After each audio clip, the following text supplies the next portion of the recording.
a mirror. I think that is just a given, and when palettes don't do that, I think of them as super cheap and not giving you the bang for your buck. Okay, there's the gray look. See, that definitely picks up on the gray in the shirt. So, here's the thing. Sorry for any sniffing. Allergies are definitely, you know, having a good time with me because I've been working in the yard.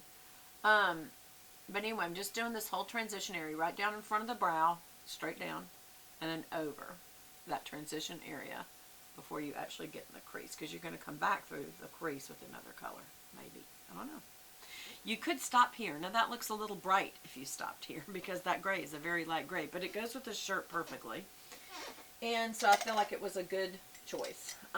Let's take this Buff and Blend. And we'll go ahead and go to the darkest color, I feel like, which is this one. And it is kind of a taupey color, which taupe is like a brown gray. So let's just see how it does to just put this on the outer corner and into the crease only. Crease only. And all this does is create some dimension.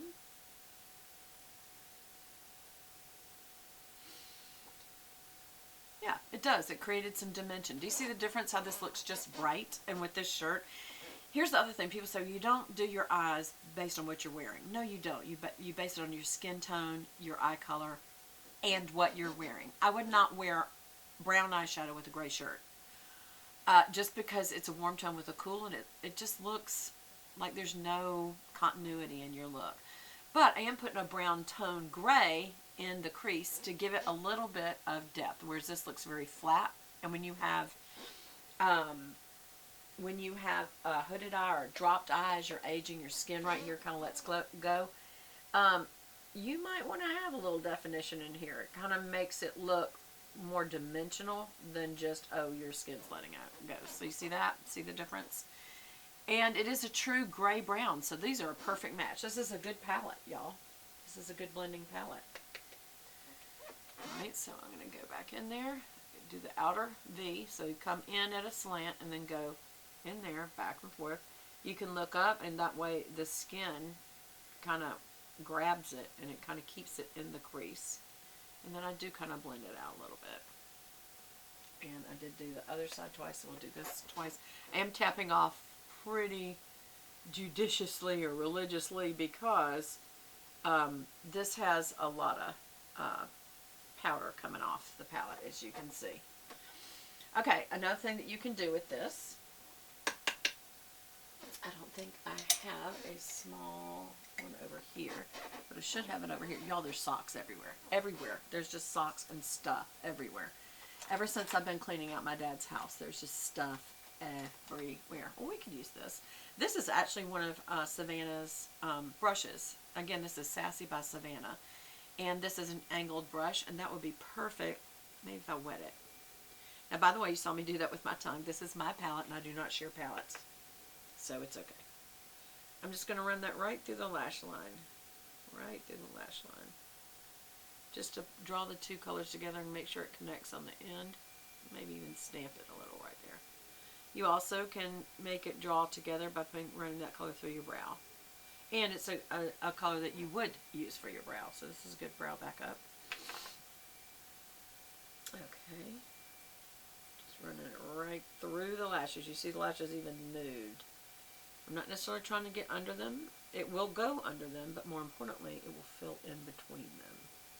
Connecting there, and then just turn it that way, and let's get that brow a little bit better. Because he is a little sparse. This one's a little sparse right here. This is a great brow color for me. For blondes, you don't want to go too dark on your brow, and this is a nice taupey color. And taupe's a good universal color for brows anyway. How's that look? Y'all, do y'all hear Bree snoring? I don't know if you can hear that. It's so cute. Isn't it funny when a dog snores? It's cute. But when it's your husband, it's annoying. Actually, my sweet husband doesn't annoy me. He can't help it. He snores. That's okay. It's okay. Again, there is a little bit of fallout, but it's not anything you can't deal with. So, what else was I going to do? Oh, I thought about go ahead and, is that a Sassy by Savannah? No, that's Flower Beauty. I'm going to, just because this palette is for this, I'm going to touch into Sweetheart and just do a little bit of, oh gosh. I was going to say a little bit of contour. Going to the nose with the extra and under here with the extra. That's strong, so I'm going to have to blend that out.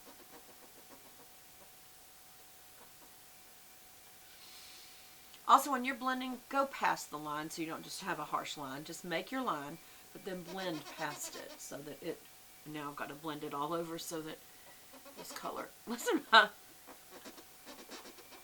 my chair. There, so I'm just blending it in. And because I didn't put much on it in the first place, I'm now going to use the next color, which you normally would not use the same brush for a dark and a light color, but this is the highlighter, and it's very flimsy brush. That's on purpose because it bends. And I'm just going to get right under the crow's feet. For older women, you don't ever put it, a lot of young girls come straight by their eye. You don't want to do that because it highlights the crow's feet. You come right under it. See how I'm passing it, but I'm not going in it.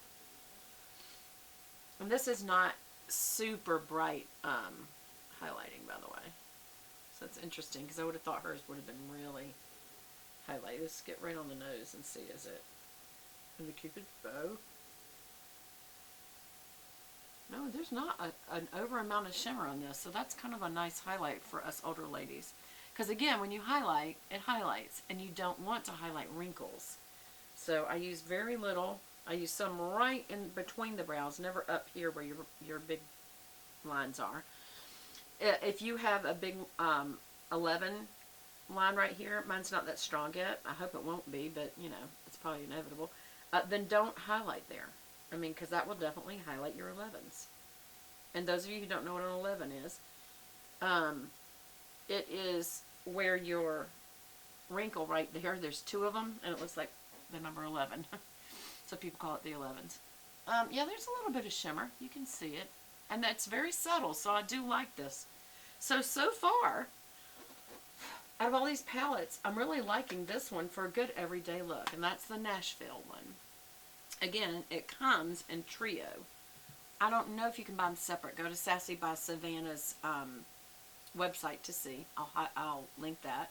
This is probably multiple part video, but I'll link it in the first one. And again, it's Nashville, Beverly Hills, and Dallas, and today we use Nashville. So anyway, I'm really liking it, y'all. And you know what? Even though these are orangey tones for contour, and if you're pale like me, that's not good because I need more pink tones. And all three of these have an orangey tone. This more than any. And that's because she's tan. Probably all the people she knows tan. And probably all the people in Beverly Hills and Dallas are tan. Probably the same in Nashville. But at least this one is a little, even though it has an orange undertone, there's no ashy undertone to this.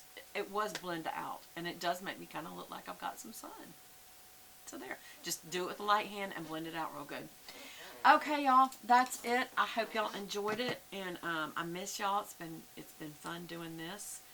By the way, if you are going to possibly take your palette traveling, always hold on to these and keep it, because that little piece of plastic does help keep it compact if you travel. And I never recommend keeping one in your handbag. Your handbag flops around way too much for you to keep makeup in it, especially if you care about the makeup, because it will crack.